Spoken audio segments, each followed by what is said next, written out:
Theresa Caputo, a medium from Long Island, made a grave error. She unintentionally sold everything her parents owned. However, nobody in the family was willing to acknowledge that it was an error. Rather, they all accused Theresa of intentionally doing this. They thought she was going to steal all the money by herself. Theresa was taken aback when her relatives broke the bad news to her. Her eyes were surprised as she glanced at her family. She was deeply hurt because the people who had supported her the most, who had trusted and loved her, were now questioning her. The medium from Long Island, Theresa Caputo, had always carried her heart on her sleeve. She held the sacred link of family, messages from the other side, and signs to be true. But when she got a call from her brother Michael one fateful afternoon, everything in her world fell apart. His tone was piercing, nearly shaking with rage. "What have you done, Theresa?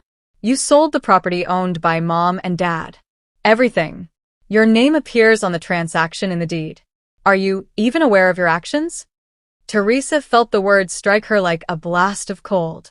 Her thoughts were racing as she froze. "What are you discussing? That isn't feasible. I would never sell their house without first consulting everyone, Michael." Her brother, however, ignored her. "Don't pretend to be innocent. Everyone is aware that you have been in charge of the documentation. Everyone in the family is saying that you intentionally did this. If you desired to keep the funds for yourself." Theresa felt her heart sink. She was momentarily unable to breathe. She took a seat at her kitchen table and gazed at her parents' pictures hanging on the wall. As though urging her to remain strong, their beaming faces turned back to her. Theresa entered the living room with a heaving chest when the family gathered that evening. Her aunt and uncle, as well as her cousins and siblings, watched her suspiciously. Gina, her sister, spoke first. "Theresa, you've always desired authority. And now look, the heritage of Mom and Dad is no more. Do you think we'll accept it as a simple accident?" There were tears in Theresa's eyes. "I promise you that this was not what I intended to happen. I trusted the attorney to take care of the documentation. I didn't think it was a sale, but rather a standard update. How could I possibly take away the house that held so many memories for us?" However, the room was cold and quiet. The only sound that came back was her own tremulous voice. A profound wound opened inside her, a hurt no spirit could cure. She had spent years bringing hope to strangers by putting them in touch with their loved ones. The individuals she had trusted the most, her family, suddenly held the lowest opinions of her. Her relative whispered, "Perhaps you deceived everyone with your gift, Theresa. However, you cannot deceive us. For the money you did this." Theresa almost lost her balance. She steadied herself by resting a hand on the couch arm. She considered leaving for a while and never returning. But she couldn't let go of anything inside of her. "No," she answered in a stern but broken voice. "Yes, I did make a mistake. However, it wasn't motivated by greed. I'm not that individual. And perhaps it's not me who has lost trust if, after all these years, you still can't see my heart. Perhaps it's all of you." Her words lingered in the atmosphere. The family looked at each other, but nobody said anything. With tears running down her cheeks, Theresa turned and left the room. Through her tears, she saw the stars above her as she entered Long Island's peaceful night. Even if her childhood home was no longer there, she still carried her parents' memories with her. In the hopes that her parents could hear her from the other side, she whispered into the night, "Please assist them in seeing the reality. Assist them in recalling my true identity." A gentle, pleasant air brushed Theresa's cheek as she stood there, heartbroken yet determined. She closed her eyes for a time. She secretly thought it was her parents' way of encouraging her to keep trying and that love might return even in the face of adversity. But as the cameras started rolling for a new episode of Long Island Medium, the studio lights were glowing warmly. As Theresa Caputo, wearing her trademark teased blonde hair and dazzling heels, strode confidently onto the platform, the audience was humming with excitement and murmuring to one another. Fashion icon and TV personality Carson Kressley, who is well known for his flamboyant humor, witty wit, and, of course, his lifelong love of horses, was today's special guest. With his trademark smile, Carson sat in the first row, yet there was also a quiet vulnerability in his gaze. He hoped to get a message that would resonate with his soul on a deeper level, so he wasn't simply here for the show. As usual, Theresa was looking around the room when she abruptly stopped in the middle of her stride. She closed her eyes and pushed her hand to her chest, as though she had been drawn into another realm by something invisible. "I don't know how to explain this, but I keep seeing a horse," she remarked, looking him in the eye. A stunning, powerful equine with a white flame running down the front of its face. "What does that mean to you?" The crowd let out a gasp. For a brief while, Carson's smile wavered before becoming gentle. His voice cracked just a little as he continued, "Oh my God, Theresa, that's my horse, Symphony. She died many years ago. Since she was a foal, I have reared her." Theresa nodded while gesturing with her hands as though directing the unseen entity. "She is currently present with us. And this isn't just any horse, Carson, I tell you. She seems like a member of your family, the way she comes through. She never stops showing me her medals, ribbons, and proud moments. She is giving me the impression that she supported you at some of your most trying moments." Tears filled Carson's eyes. "My horse, Symphony, was more than that. My anchor was her. I used to visit the stables as a youngster who was having identity issues and didn't feel like I belonged anyplace. She was able to understand me without using words. She was the first person to genuinely make me feel welcome." The audience became quiet. Theresa reached out to him, her own eyes glistening. "According to her, you gave her a voice. Additionally, Carson is doing more than just getting by. She's bringing another person. A man. Soft soul, kind eyes, older. Horses are what bind him to you. Did you learn how to ride or take care of them from a mentor?" Carson's mouth fell open. "Yes, I did," I said. Richard was his name. To me, he was like a second parent. I was in my 20s when he died. He gave me invaluable lessons in self-control, accountability, and respect for both myself and animals. Theresa gave a knowing smile. Right now, Richard is taking a stride forward with Symphony by his side. What's incredible, Carson, is that they're demonstrating to me that your relationship with Symphony was not coincidental. It was a work of divine design. Richard claims that even though he was unable to be physically present, he assisted in bringing Symphony into your life, acting as a guardian angel to ensure that you would always have love and direction. Overcome with emotion, Carson put his hands over his face. Many of the audience members were wiping away their tears as they leaned in. I often wondered how Symphony came to me, and if it was fate. It never occurred to me that Richard might have been involved. Theresa's tone softened and became more respectful. Richard advises Carson that if you've had concerns about your work or questioned whether you're having an impact, keep Symphony in mind. Recall her impression of you. Purely. Without passing judgment. What you provide to the world is that love. Richard claims that although you inherited his talent, you now teach others joy, self-love, and confidence rather than horsemanship. Carson was silent for once. With tears running down his face, he nodded while clutching his chest. "That is the most exquisite thing I have ever heard. Thank you." Theresa softly grasped his hand as she reached across. "They wish to let you know that they are still with you. As proud as ever, Richard stands with Symphony. Additionally, Symphony continues to show me you caressing her mane. She wishes you knew that she was always by your side. She has been whispering to you, Carson, you are enough, whenever you have doubted yourself." The audience cheered because the moment felt sacred and otherworldly, not because it was a part of the performance. Carson stood up and gave Theresa a firm embrace. He muttered, "You don't understand what this means to me." The scene was grounded by Theresa's Long Island accent as she withdrew her signature smile. Spirit operates in enigmatic ways, honey. When they do, however, they do so with affection. What a team you have on the other side, your mentor and your horse, I must say. It makes sense why you are so radiant. Carson wiped away his tears as the experience came to an end, but he was shining with a renewed sense of calm. His relationship with Symphony and Richard was no longer a relic from the past. Rather, It was a live bond that Spirit had restored, serving as a constant reminder that love never fades.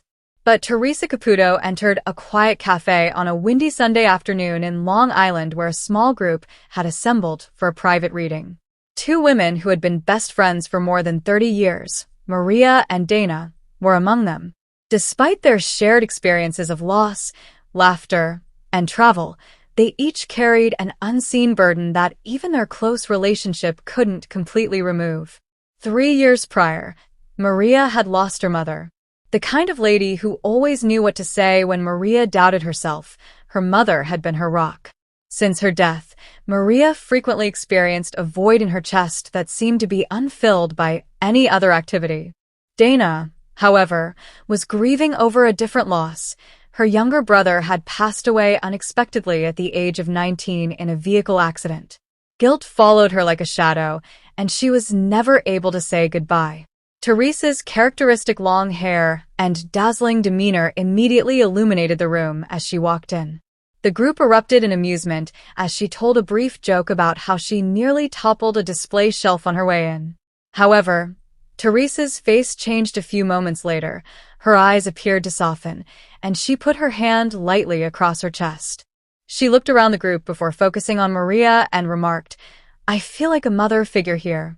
She is making a significant move ahead. Have you lost your mother?" Maria's eyes began to well up with tears. "Yes," she said in a whisper as she nodded slowly. Theresa briefly closed her eyes. "Did you keep the rosary bead she's showing me?" Maria let out a gasp. She had been contemplating whether or not to carry her mother's ancient rosary with her just that morning. She still had it in her purse. Theresa went on in a soft but forceful voice. "She's saying you don't pray to her. You pray with her. Every word is heard by her. You believed she was unaware of your difficulties making that job choice, but she is expressing her pride in you for at last pursuing your passion, honey." Overwhelmed, Maria put her hands over her face. She hadn't told anyone in the group that she had recently left a lucrative career to follow her ambition of teaching art. Dana put a consoling arm around Maria as she sobbed. Theresa turned abruptly, though. She fixed Dana with her gaze. Theresa exclaimed, "Wait," as her hand swiftly moved through the air as if it were pushing past unseen energy. "A young man is present. He died abruptly. Has your brother passed away?" Dana's throat became constricted. "Yes," she whispered, nodding. "My sibling. He's quickly showing me an automobile. Was it a mishap?" Dana's mouth quivered. "Indeed. A vehicle collision." Theresa's voice grew softer, but her tone became frantic, as though she were saying something that couldn't wait another moment. "He claims that you harbor guilt because you believe that things would have turned out differently if you had been present on that particular day. Tell my sister to let that go," he says. "I choose that day and that time. This isn't your fault." Dana sobbed into her hands as she broke down. "I always pondered whether I should have called him or forced him to leave later. However, Theresa gently interjected. "No," he is shaking his head. "You showed me so much love while I was alive," he says. "My second mother was you. He wanted you to hear it today. I never left this world feeling unloved." Apart from Maria's sniffles and Dana's gentle sobbing, the cafe was quiet. Visibly moved, even the other visitors leaned forward. Then an unforeseen event occurred. Theresa tilted her head, her voice catching for a second. "They're showcasing you two together. According to your loved ones, your friendship has saved your life. You were there, Dana, when Maria was unable to leave her bed. And you brought back Dana's laughter when she was feeling so overwhelmed by grief, Maria. They want you to know that this friendship was planned by God. It's not a coincidence." With their hands clasped together and their cheeks moist with tears, the two women turned to face one another. Theresa wiped at her own tears and grinned. "You see, this piece is perceived as being about death. However, it isn't. It has to do with life. Connection is key. Your loved ones came through to let you know that you still had each other, not only to let you know they are still here." Hugs, Kleenex, and hushed thanks were exchanged as the reading came to a finish. Maria and Dana's hearts felt lighter than they had in years as they left the cafe. They were free of loneliness and remorse for the first time in a long time. Rather, they were accompanied by a feeling of calm, as if their hands were still there, guiding them. What about Theresa? As she watched them leave, a faint grin appeared on her face. It wasn't just another reading to her. It was evidence once more that love never dies. It merely changes forms. But the production team bustled about setting up cameras as the studio lights began to warm up. Theresa Caputo entered the room with her characteristic large blonde hair and dazzling demeanor.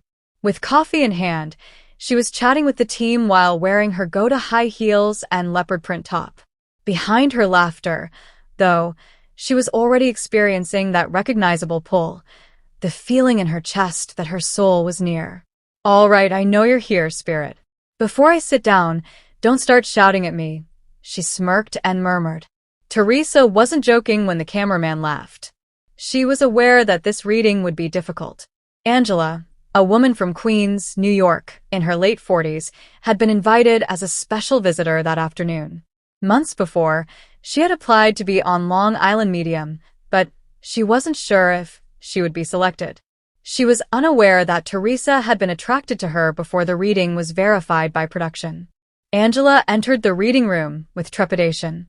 Around her neck, she held a tiny silver chain. Theresa gave her a cordial greeting. "How are you, honey? Don't worry, we'll only talk for a little while." She was led to the chair by Theresa. Theresa closed her eyes as soon as Angela took a seat. Her hands began to move in the air as though sweeping away invisible cobwebs, and her breathing became labored. Theresa said, "All right, so I have a male stepping forward right away. Very powerful presence and energy. I was a protector. I saved people," he tells me while displaying fire. "There are flames everywhere. Has someone who worked as a fireman passed away?" Angela's eyes immediately enlarged and began to well up with tears. "Yes, Daniel, my husband. He worked as a firefighter. About 7 years ago, he passed away during a rescue." Theresa put her hand to her chest and nodded. "He doesn't want me to experience pain, even though I can feel the smoke filling my lungs. He is saying that I didn't endure any hardship. He wants you to know that it was quick." A sob escaped Angela, and her hand rushed to her mouth. "They claimed he passed out in the building, which always troubled me. I was unsure if he then." Theresa leaned over. "No, sweetie, I didn't experience any pain," he simply responded. "I hurried off. And he's introducing another firefighter, like a brother-in-arms who crossed with him, saying, 'I was never alone.' Are you aware of any additional firefighters who perished in the same fire?" Angela gave a nod. "Indeed. Mike, his partner." Together, they entered. Theresa's expression grew softer. Together, they crossed. "Your husband keeps repeating that he wasn't alone because of this. He wants you to quit imagining him confined and in pain. He wants you to visualize him with Mike at his side as he walks into the light." Angela sobbed while covering her face, but there was a sense of relief in the tears. Theresa relaxed and allowed the energy to flow. He asks, "Tell her about the boy. Do you have a son? He's showing me something strange now." Angela muttered, "Yes. Jacob, our son. When his father passed away, he was just 10. He is presently a college student." Theresa gave a gentle smile. "Your spouse claims that he sees Jacob in his nightmares. He is sharing with me a dream in which Jacob saw him cheering from the sidelines of a soccer field. Has Jacob ever told you about that?" Angela let out a gasp. "Oh my God, absolutely. I assumed it was all Jacob's imagination when he told me about a time he dreamed his father was at his high school game." Theresa's eyes filled with tears. "Honey, that wasn't fantasy. Your husband was that person. He is demonstrating to me that he has attended every game and milestone. He wants you both to know that he has been keeping an eye on you." Angela broke down in tears once more, but this time her grin was broken. Then Theresa abruptly moved. Her tone altered as she covered her heart with her hand. "All right then," he said. "Tell her about the necklace. Was the necklace you're wearing now his?" Angela held on to it. "Indeed.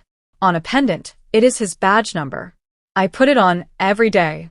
Theresa's voice shook as she leaned in closer. "He's giving it a kiss. He claims to feel that kiss each time you touch it. You can hold him that way. Stop feeling guilty for moving on, he adds. Angela stopped. I started dating again. I thought I might be betraying him. Theresa gave a hard shake of her head. No. Tell her I want her happy, he's shouting at me. He claims that although he will always be your first great love, he doesn't want you to be alone. Tell her that you're proud of her for opening her heart once more. Life is a gift, he says. Live it. Angela's entire body trembled as she sobbed more. He would say precisely that. For a minute there was a hush in the room, a wonderful silence. Theresa pressed her palms together and inhaled deeply. Your spouse has saved lives, and he is currently rescuing you as well. He still looks out for you, and he wants to leave you with this. I'm waving hello when you see firefighters in uniform. That's my way of telling you that I'm still strong. With tears flowing down her cheeks, Angela nodded while holding her necklace. Her face was gleaming with a sense of calm that she hadn't experienced in years. Theresa grinned. That's the main point of this. Spirit does not wish for us to remain in mourning. They want us to recover. Your husband continues to walk by you and Jacob every day because he is so proud of you. The crew was all misty-eyed as the cameras rolled. It was more than just another episode. It served as a reminder that love never dies, particularly the love of a firefighter who gave his life to save others. Angela felt her husband's invisible hand still guiding her and saving her from her grief, from her loneliness, and from her doubts, and she walked a bit taller when she left that day. Hi everyone, welcome to my channel. My name is Mina, and I hope you're having a great day. Remember to subscribe to the channel if you enjoy the video.